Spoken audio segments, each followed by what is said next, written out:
hate this fucking song. I hate this song so much, but I can't let it go, and I'm just going to record it. I'm going to record it and just hope that exercises it from my brain, because I swear to God, my brain just won't stop ticking away on this fucking song. Get on with it. Fucking get on with it.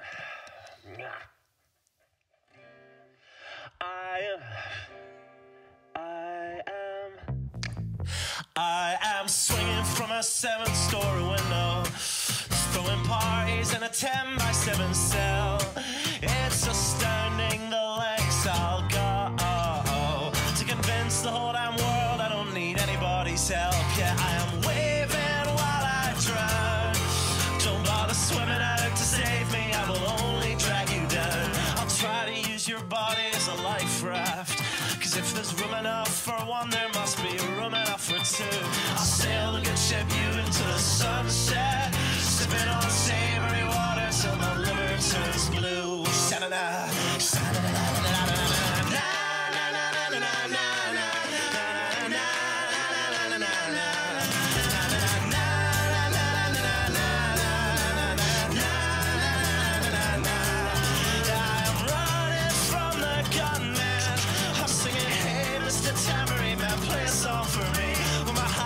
Is broadcast in the evening news. I will be relieved. La, la,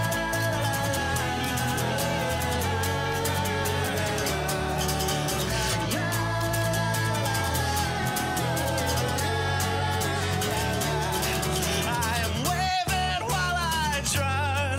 Don't bother swimming out to save me, I will only drag you down. I'm waving while I drown. Don't bother swimming out to save me, I will only drag you down. La, la, la, la, la, la, la, singing, hey, hey, alright, yeah, I wrote that one myself. It's astounding the lengths I'll go to convince the whole damn world I don't need anybody's help. Fuck. All right. Put down your pens, put down your pencils, step away from the keyboards and settle in for this week's episode of The Writer's Block. The Writer's Block is a production of Muddied Waters Media, and I am your host, Matt Wright, host of The Writer's Block. First and foremost, allow me to thank the Narcissist Cookbook for allowing me to use his music on this in every episode of The Writer's Block.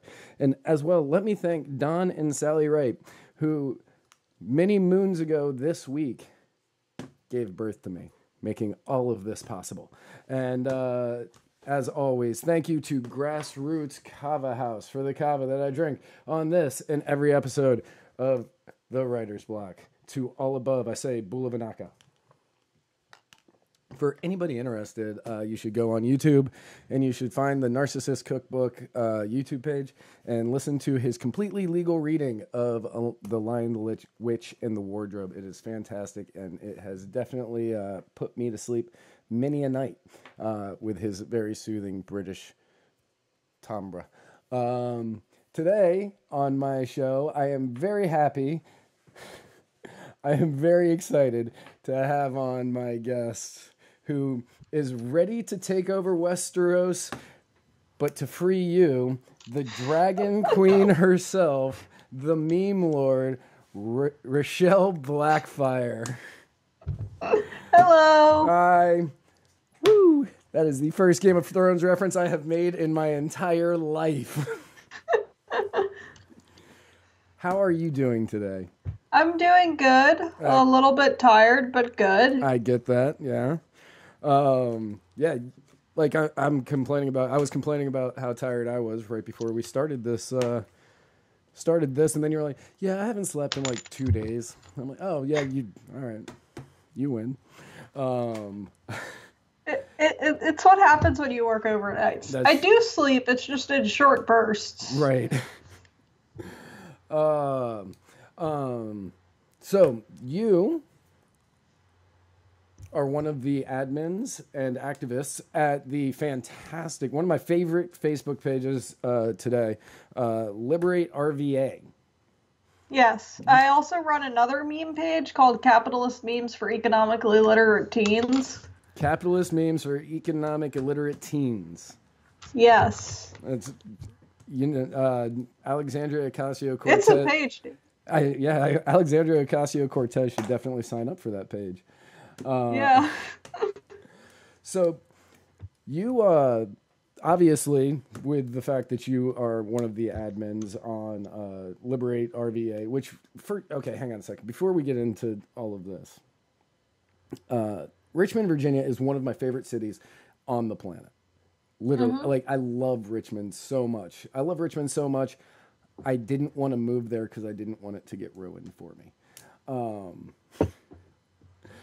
I was living in Northern Virginia, and my best friend in the entire world was my roommate. And then one day he said, "Yeah, I'm leaving. I'm moving down to Richmond." And I was very surprised by that because why would anybody not want to live with me?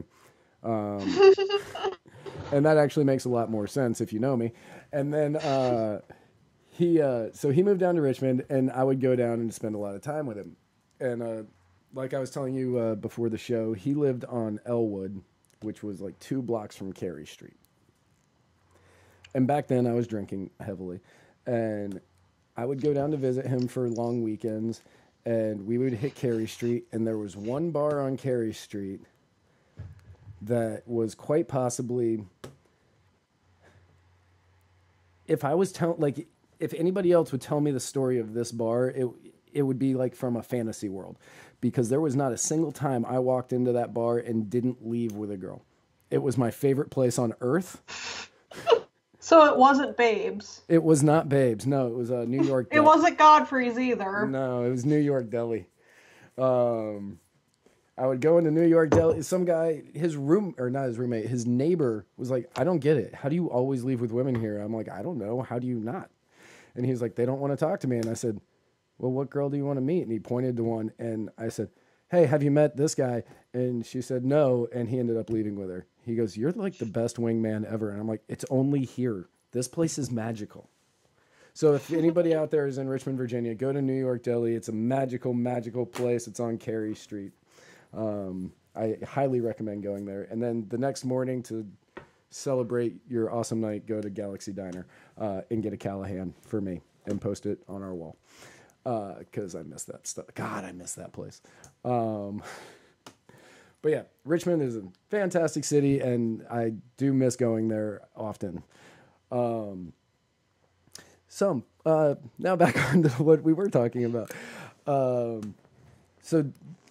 how is it that you found yourself to be a libertarian / anarchist activist on the on the old Book of Faces and the rest of social media?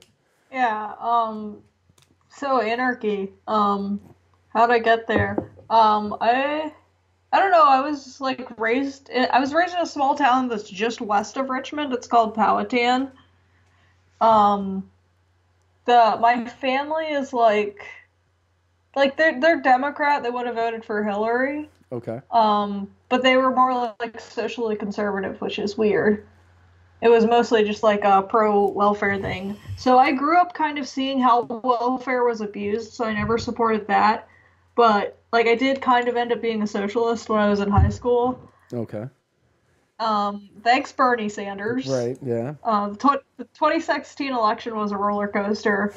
So after Bernie Sanders lost, I was like, well, there's got to be options other than Hillary and Trump. They've got to be out there somewhere. Right. So I found the Libertarian Party, and you know the old phrase that's like, what's the difference between a libertarian and an anarchist? 6 months. That was true in my case. I was going to say, if you were a socialist during the 2016 election, thanks Bernie Sanders, and then you found the Libertarian Party, You found the Libertarian Party shortly thereafter. Like, it would have had to have only been about 6 months before you became an anarchist. Like, your journey from socialist to anarchist must have been like 9-10 months max. Yeah, well, I always kind of like disliked the government because I disliked public schools. I grew up in like an unsafe family environment, so I was like, there's got to be a better way to fix this than social services and CPS because they're not doing anything. And then like looking at the psychiatric industry because I was also put on like Ritalin and stuff at like ages 5 to 13, and I'm like, this stuff doesn't work.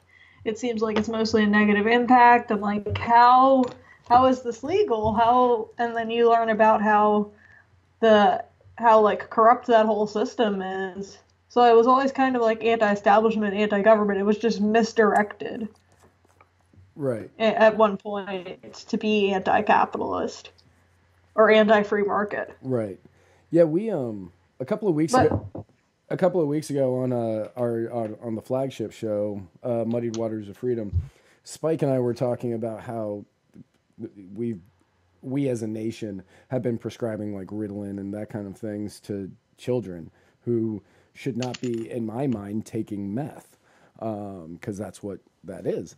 And we were talking about how we give these kids Ritalin, we're giving them meth, and then we're turning around and they get hurt, so we put them on opiates. So we're giving them meth, and then we're giving them heroin, and we're basically giving them little kiddie speedballs that are sanctioned by the government. And then we're like, why are they all screwed up? It makes that entire industry is so messed up, and they aren't even attempting to hide that anymore. Yeah. And then like if you look at like most of these kids, like I would say I think a good majority of them are just kids dealing with trauma or something, or just reacting to being in such a terrible like schooling environment. Right. So then like, you know, people get to their adult age and they're just continually prescribed like antidepressants and anti-anxiety medicines, and those don't fix the root of the problem. But most of the things that could fix the root of the problem are illegal. They're Schedule 1. Well, not fix, but help people. Right. I mean, that was actually... I'm trying to think if there is a place in Richmond that sells this. I don't think so. Well, there probably is, but I just don't know about it. One of the things... The reason that this entire podcast channel exists is because of Kava and Kratom. We started out as two guys who were advocating for people's right to use Kratom when they wanted to. And it started when the government was trying to get rid of it. Yeah. Some smoke shops around here sell it like it'll be a shop for like tobacco stuff. But right. We all know what these bongs are being used for. Right, yeah, exactly. Or like vape shops. There's like one legit vape shop that actually sells vape stuff for vaping. The rest of them are just like disguised smoke shops. Right. And like a lot of them will sell kratom. And I've seen Kava at actually this pagan store. Or what's it called? My mind's totally blanking out. There's like this pagan store somewhere on Carey Street, or used to be there. They recently moved. They sell kava. Okay. Yeah, you can find it a lot in like the holistic tea places and stuff like that. Yeah, it's more of like a Eastern spirituality store than pagan. Right. But I go there for more like the pagan leaning stuff. When you this is just me personally, like I would not buy kratom from a smoke shop or a head shop or a vape store. Yeah. If anybody ever wants to try it, I would recommend VIPkratom.com. A good friend of mine runs it, and I know he's got high quality product. And you know what you're getting there. The stuff at smoke shops, I've never trusted, and I think that's a big reason why the government has tried. Like, besides the fact that it's hurting the pharmaceutical industry, I think that's a big reason governments have been trying to like stop it, because people are selling it out of these smoke shops and they don't know what it is. They're just giving it to people, and they're selling it to kids. And yeah. again, I think that government's like, oh, we need to regulate this in some way, and I'm not for that, but I do think that self-regulation needs to happen. So that's why I always try to push VIPkratom.com. Yeah. I think the important thing about, like, well, with Kratom or just any drug use in general is to teach, like, there's like a time and a place for this, there's a way to use it, and anything can become destructive, but you just have to be doing it for the right reasons. Exactly. And, like, moderating your use if it's something that's, like, daily use, like Kratom or weed or something, you want to, like, make sure you're not overdoing it. Right. That's going to be a big part. That's a big part of how I found out that I was a libertarian is personal responsibility. I'm like, I don't own a firearm, but that's because I don't trust myself with a firearm. Mm-hmm. But I don't think that means that you shouldn't own a firearm because Yeah. you may be responsible enough to have one. Yeah, that's something I learned, like, with, like, I started out as a socialism just because, like, I wanted to, like, I started out with, like, socialism because, like, I wanted to help people, like, and then I learned, hey, the government's not going to do that. So, like, yeah, I think people should privately, if they have a lot of money, help each other, but I don't think it should be forced on people through the government now. Right. Exactly.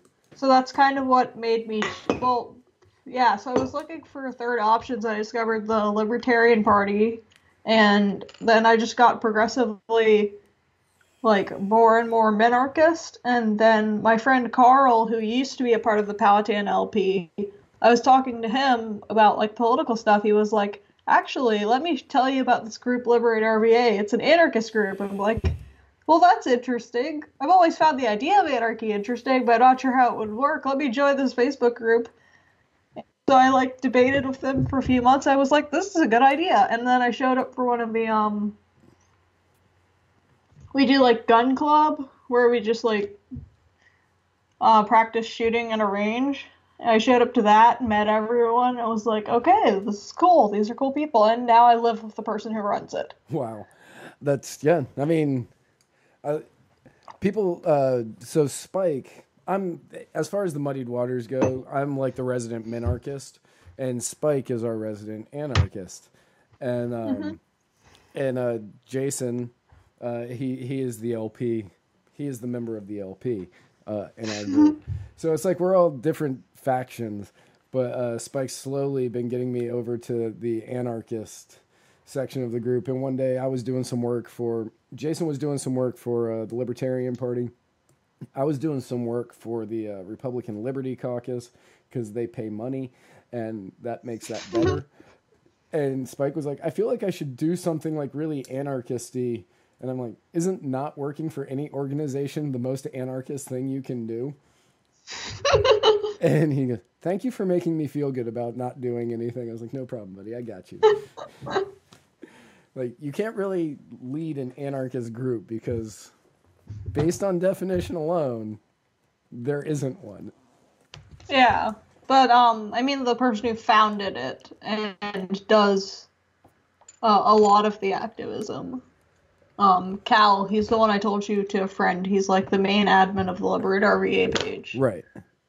Yeah, he's got a fantastic, like, Liberate RVA is... easily my favorite Facebook page, like I said earlier. But yeah, just his personal page is hilarious. That guy's great. I cannot wait to get him on this show as well. Yeah, he's plugged into the meme energy, definitely. Yes, he is. I would be lying if I said I hadn't stolen a meme or two from you guys, because I've taken a bunch. But so. I mean, you guys are literally killing it. Well, okay, not literally. You're figuratively killing it. Because I think not too long ago you were at like 2,000 likes, and recently you passed us quickly. Like, you guys blew up. Yeah. It's been amazing to watch. Like, I've always known that with social media pages, you're going to start out kind of slow, and you're kind of going to get your own. You're going to like get a small base, and that base will share, and then one day everything will start taking off, and you'll just hit that next level. And watching it happen for you guys, because we kind of did it at the exact same time. We started rising at the exact same time. And, I think part of it has to do with the like Liberty Purge on Facebook. So people are looking for new pages because all their favorite pages are gone. you know, I'm here to fill the market. I hadn't even thought about that, but that makes perfect sense. Like, Yeah. They started kicking out all of the Liberty pages. Liberty memes is on like their 900th page now. And I met the admins and I was like, I run a meme page too. Capitalist memes for economically literate teens. And they're like, I know you. And I'm like, yes, they know who I am. right. Yeah, I didn't even think about that. That is a really great point that because of Facebook trying to get rid of all of the liberty-leaning meme pages and Facebook groups and things like that, that people are looking for some void to fill that void, and we are that void. we are the whatever fills a void. The void fill. Yeah, we are whatever fills a void. There's actually a product called Void Fill. I saw it in like a meme. I don't know what it's actually for, but the meme was like, "Oh, I didn't know this exists. I've just been using alcohol." Right. I'm like, oh, okay, that's fucked up. That's funny. Yeah, I was gonna say we're like the rebound relationships after their pages went away. We're the ones that they're gonna stick with for years and just be like, well, this is good enough. I guess this'll do. Right. But no, seriously, you guys put out a lot of really, really, really great stuff.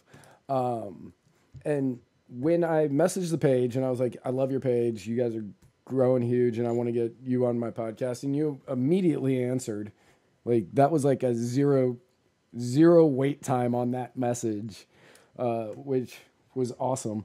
Between me and Cal, it's usually us that answers the messages, but we've got like a few more admins. Okay. So we're usually pretty good about answering. Yeah. But you said I was asking some topics that you really cared about, and you said that you were really interested in peaceful parenting. Yes. Now, what can you tell me about peaceful parenting? Okay, so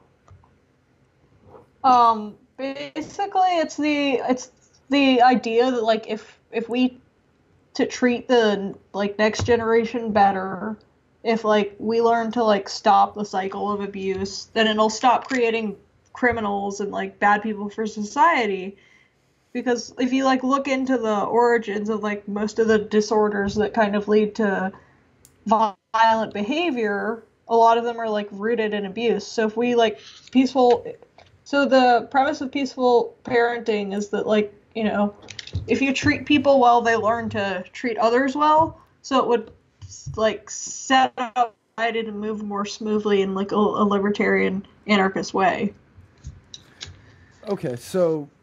And like if you don't like treat your children as like property or as like you're ruling over them, they won't be as susceptible to being treated like the government's property or being ruled over by the government. Okay.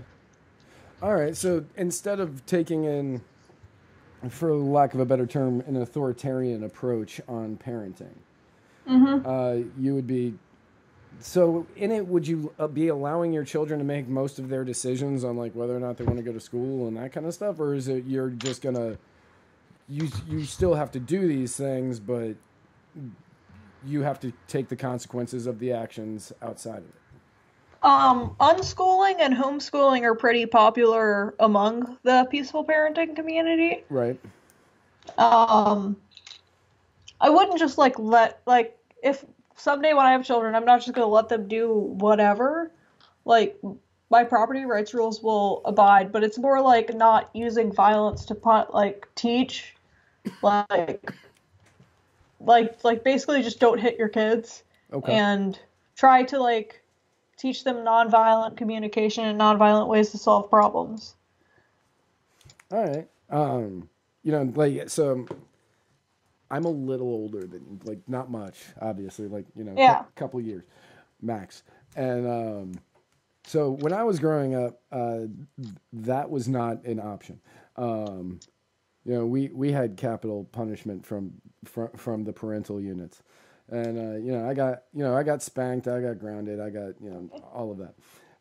Yeah, I grew up with that too. Okay. But I think most people do.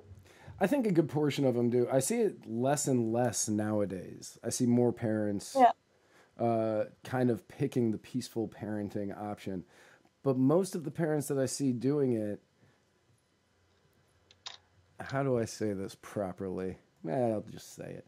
Most of the parents that I see doing it are like your hardcore lefties who have kids who I hate. Yeah, I think a lot of them are spoiling their kids, and I think there's a fine line between, like, you don't want to spoil your children. Like, you want them to learn how to solve things themselves to an extent.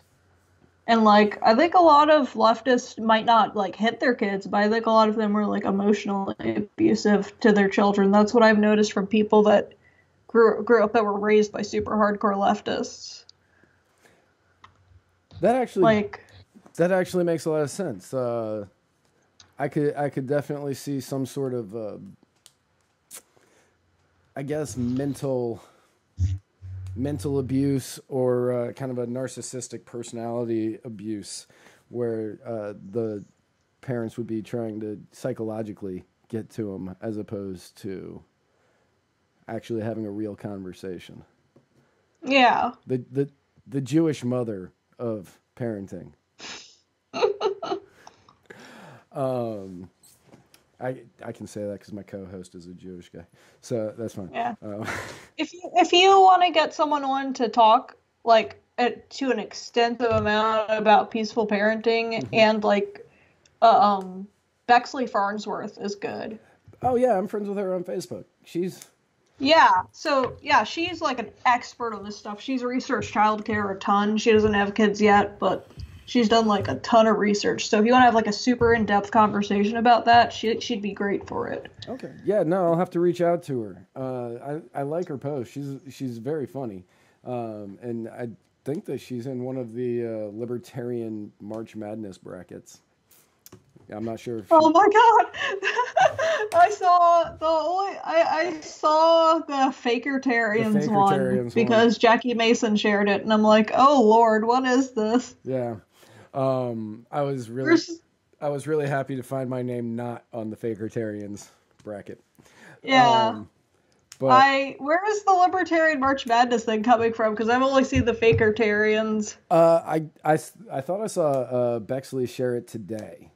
But I could have been wrong on it being her that shared it. Somebody shared it today, and they were very excited that they were on it. And I need to go in and fill out my bracket because I think that one was for best libertarian, as opposed to the Fakertarian one, which is not a. I looked over the Fakertarian ones, and I'm gonna have to nominate Cantwell for best Fakertarian.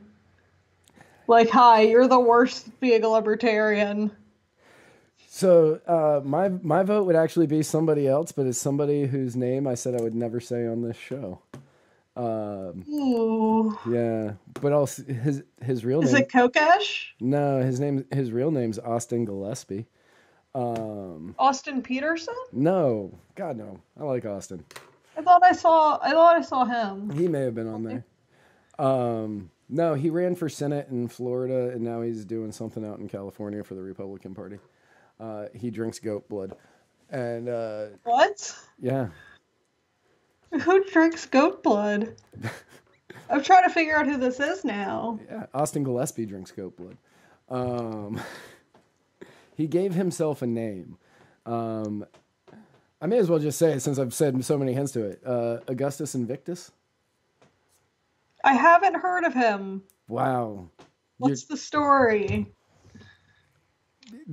Man, that is such a long story. I can't, we don't have that kind of time for me to go into all of that.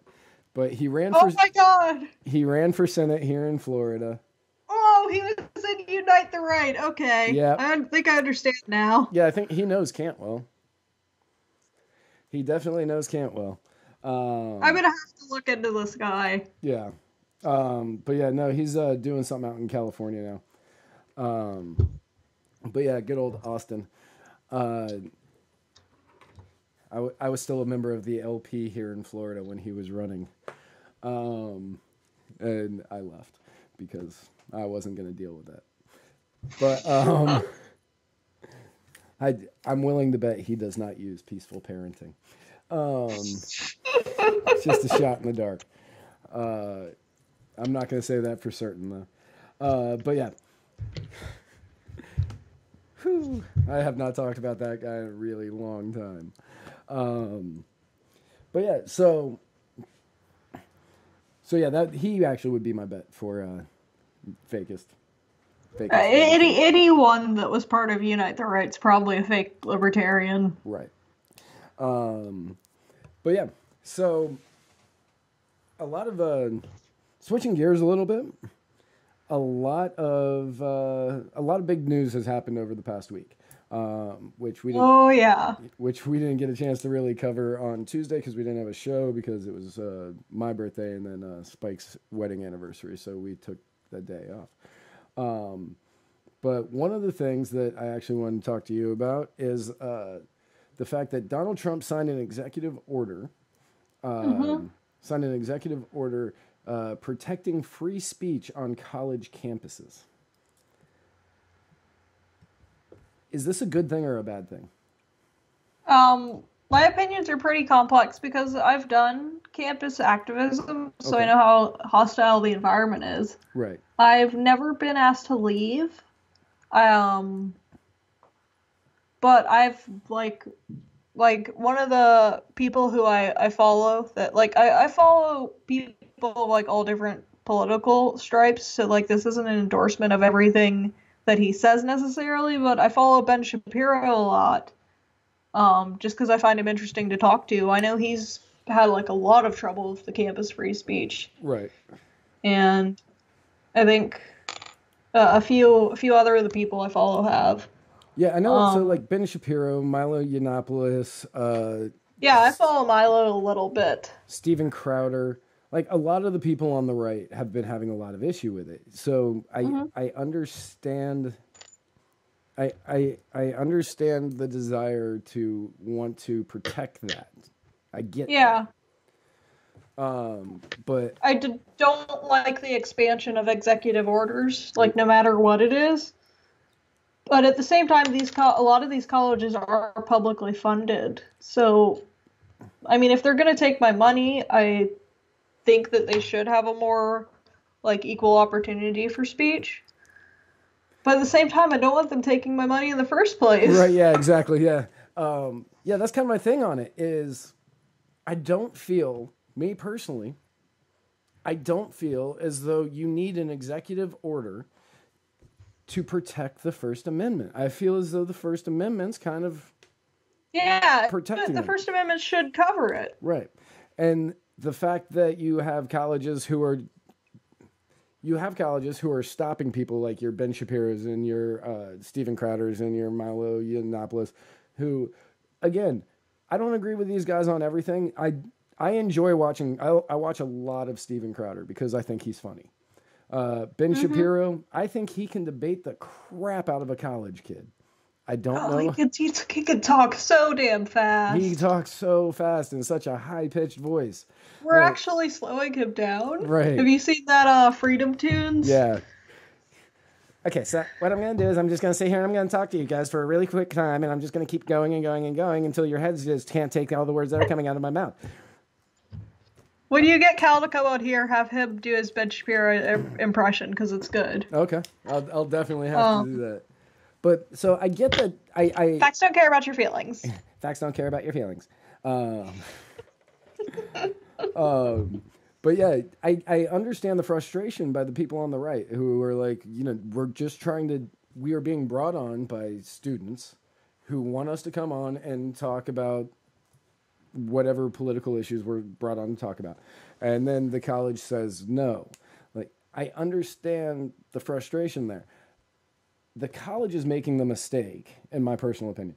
The college is making the mistake of saying no because you are stopping the First Amendment from actually happening. Now, I don't think an executive order is what needed to be done. I think more so, students need to get together and say, no, we're going to do this anyway. Like, you can't stop us from having it.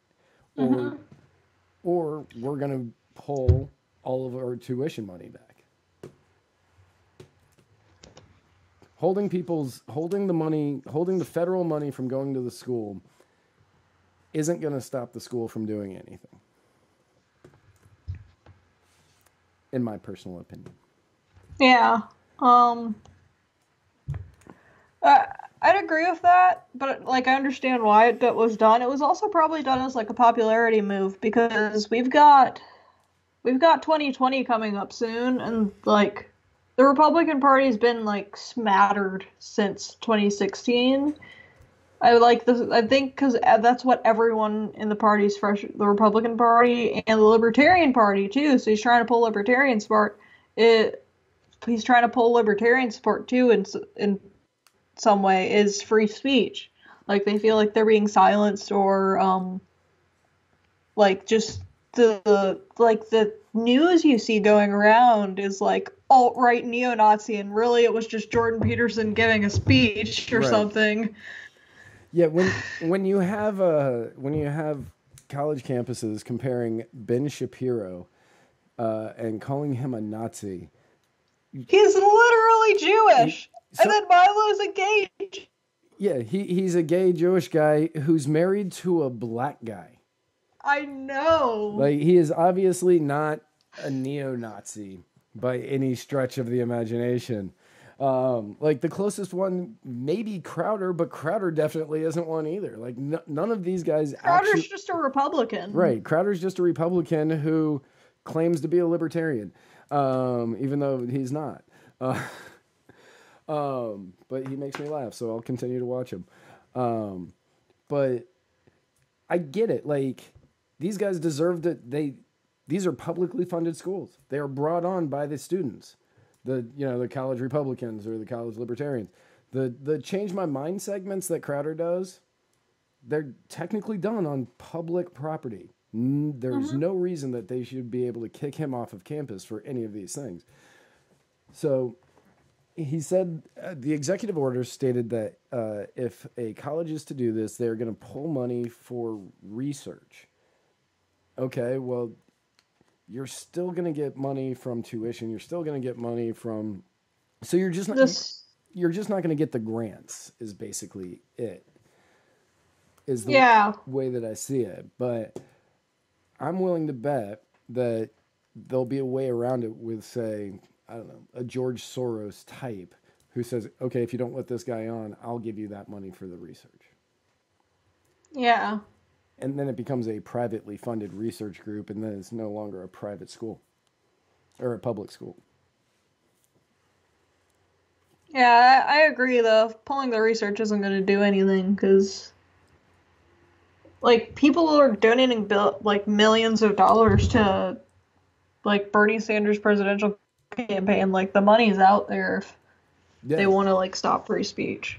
Like, it's pretty much, like, that base, so like right. I mean, Aunt Becky, instead of paying a tutor $500,000 to get her kid into college, could have just paid $500,000 for a research grant to USC and probably gotten her kid into college that way. And then she wouldn't be in as much trouble as she is now.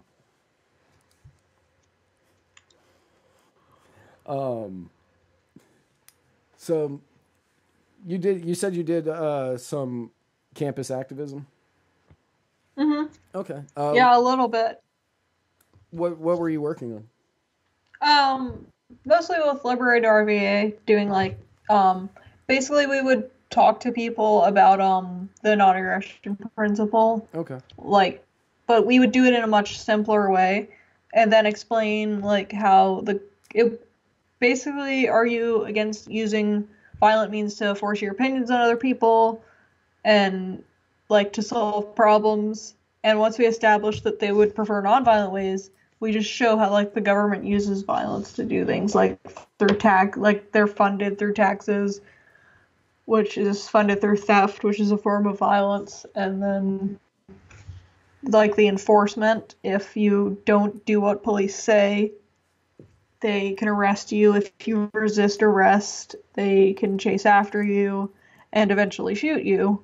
So it's like, it's not an explicit threat of violence, but it's just underneath everything at all times. Right. Like, that's why you pull over when you see the lights behind you. Because, not because you're obeying law, but because you're afraid. I mean, and that's not even if you see the lights behind you. That's just if you're driving down the road and a cop passes you, you immediately slow down or you get worried. Like you have that fear go through you, and you shouldn't have that. Cops are meant to serve and protect, but instead what they've turned themselves into is they charge and fundraise for the state. Have you seen the meme that's like showing the cop car that says "serve and protect" in quotation marks? No. There's like a cop car that had "serve and protect" in quotation marks. It's like they know they're being sarcastic. And I pretty much anybody who has dealt with the court system knows that they're being sarcastic. Because when you go to jail at 19 years old for a dime bag of marijuana, which that's dating myself a little bit, you realize that this is really stupid. So I'm just going to take a wild shot in the dark based on the intro I gave you and everything else, and the whole Liberate RVA theme. You're really excited about Game of Thrones coming out, aren't you? Oh, yes. I'm so excited. Season 8. So, I have never seen Game of Thrones. I've never seen an episode. I know that something about dragons are involved, and a lot of incest. And that is basically I mostly focus on the dragons. That's fair. That's basically my entire knowledge of Game of Thrones. I think somebody in there is the Dothrakis. Not 100% sure if I made that up. So, what are your... Because I don't care. You can spoil whatever you want for me. What are your theories on season 8? I need Cersei to die. Okay. I've put up with her existence for 8 seasons. Fair. She's just the worst character. Is she the blonde one? Yes. Okay. The short blonde hair. Like, the white blonde hair is Daenerys, and that's why I have white blonde hair, because she's my favorite character. Oh, okay. Anyway, Cersei, yeah. I don't like her. She's where the incest comes in. She's where the incest comes in. Yeah.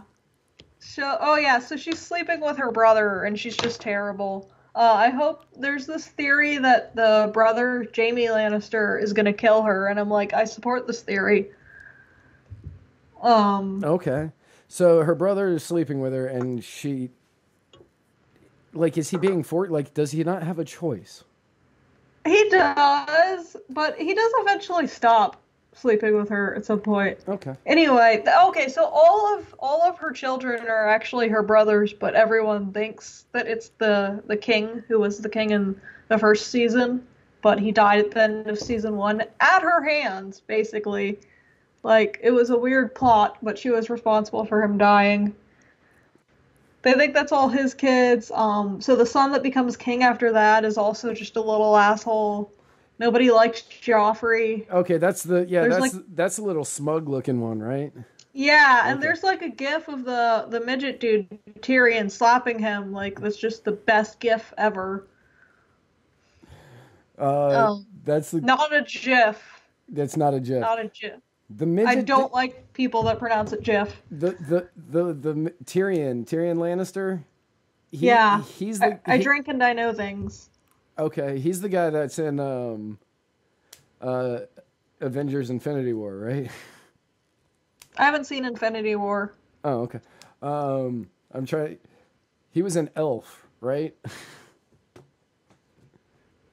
I think he was. Yeah, I think. Okay, I just want to make sure I had the right person in mind. Because again, never seen Game of Thrones, and this blows people away because, like, you know, Star Wars, yes. Star Trek, yeah. Lord of the Rings, Star Wars, yes. yeah. All of these, I've seen all of them. Game of Thrones, I've never watched, and I don't know anything about. So people make reference to it all the time, and I'm like, I have no idea what you're even coming close to talking about right now. My favorite character is Daenerys. She's the Dragon Queen. She starts off, so before the series, there was this family that ruled Westeros called the Targaryens, but they were overthrown by Robert Baratheon, who was the king I mentioned earlier. So her and her brother are off in Essos, which is this country to the east of Westeros. And he really reached deep into the name bag for that one. Okay, so we have Westeros. What's to the east of that? Essos. Okay. Essos, whatever. Yeah, Essos. Sothoryos is to the south. Wow, he's that George R.R. Martin. He really knew. What's to the north? Please tell me it's Norios. It's the land of always winter. Oh, okay. Is that what's coming? That's what's been coming for okay. The ice zombies are coming. Okay. They now have a dragon. Okay. Well, I feel as though in that world you would need one. So yeah, she starts off and Daenerys gets married off to one of the Dothraki, which is where that comes in. They're like horse people. Okay. They're like horseback barbarians. So the first season this part of the storyline that follows her, eventually the guy she gets married off to dies, and like she's burning the funeral pyre. She just gets the impulse to put these dragon eggs that she was given at her wedding into the funeral pyre, and they hatch. Like that causes it to hatch. The eggs to hatch, and then dragons. Okay. So she starts taking over Essos and like freeing all the slaves in Essos while her dragons are growing, and she's getting ships ready and ready to go into Westeros. And there's all the other story stuff going on in Westeros, and there's like a lot of stuff going on in Essos. But so season 7, she finally comes to Westeros and starts taking over that, allies with Jon Snow, who is... Oh god, there's just too much storyline to explain. Yeah, I was gonna say, like, anything that you're saying to me right now, I have no idea what you're saying. I thought Jon Snow died in the first season.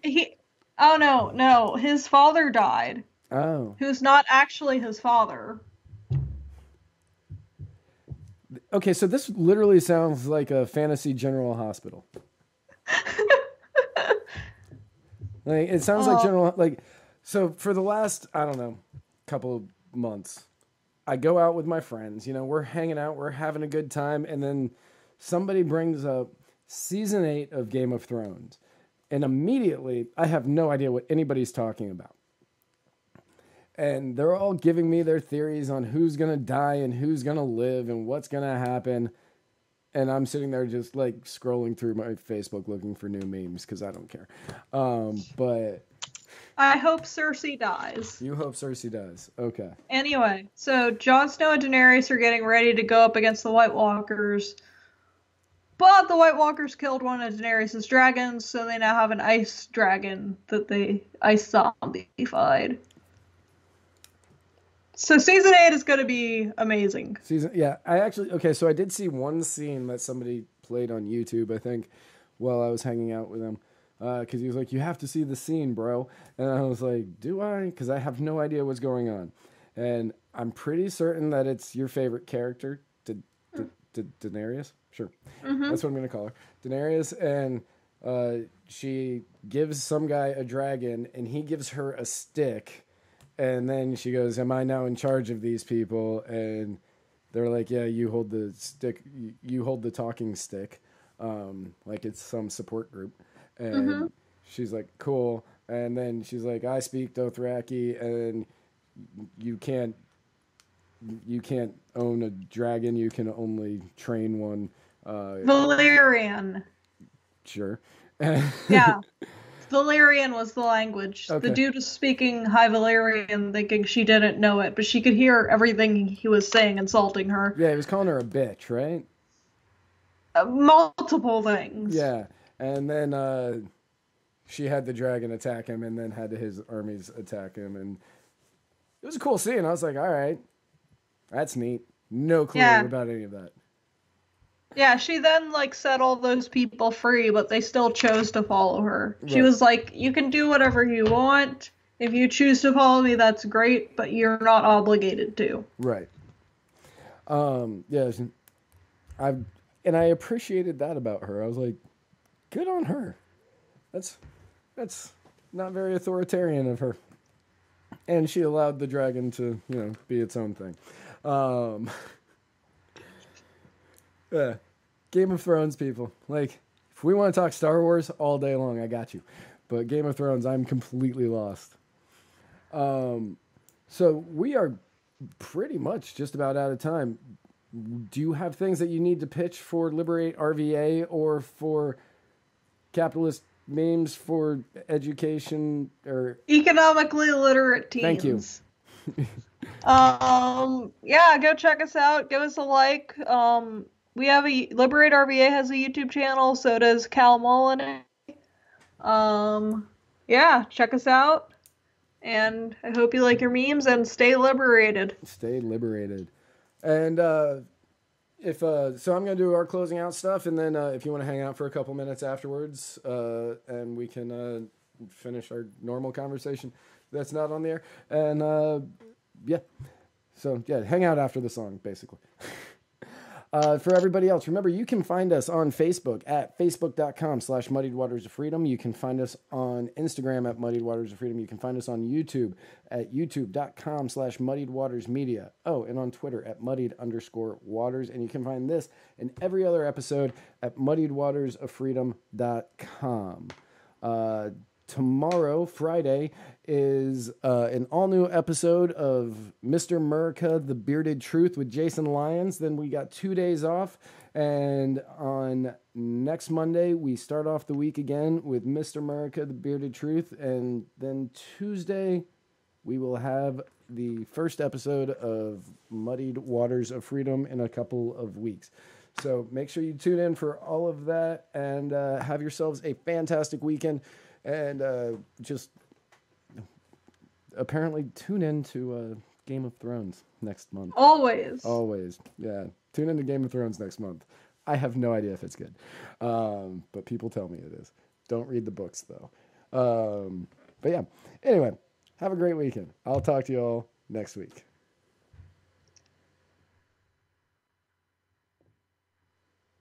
I am swinging from a 7-story window, throwing parties in a 10x7 cell. It's astounding the lengths I'll go to convince the whole damn world I don't need anybody's help. Yeah, I am waving while I drown. Don't bother swimming out to save me, I will only drag you down. I'll try to use your body as a life raft, 'cause if there's room enough for one, there must be room enough for two. I'll sail the good ship you into the sunset, sipping on savory water till my liver turns blue. Sha-na-na, sha-na-na-na-na-na-na-na.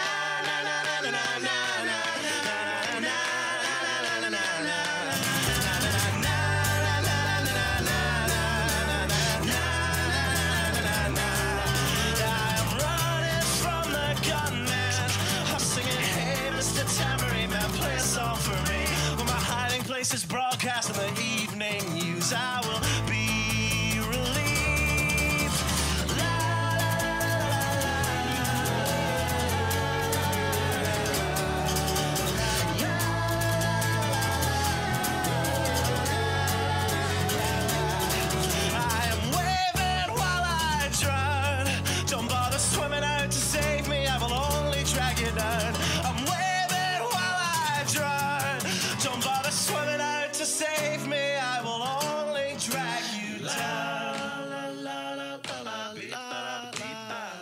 singing, hey, hey, alright, yeah, I wrote that one myself. It's astounding the lengths I'll go to convince the whole damn world I don't need anybody's help.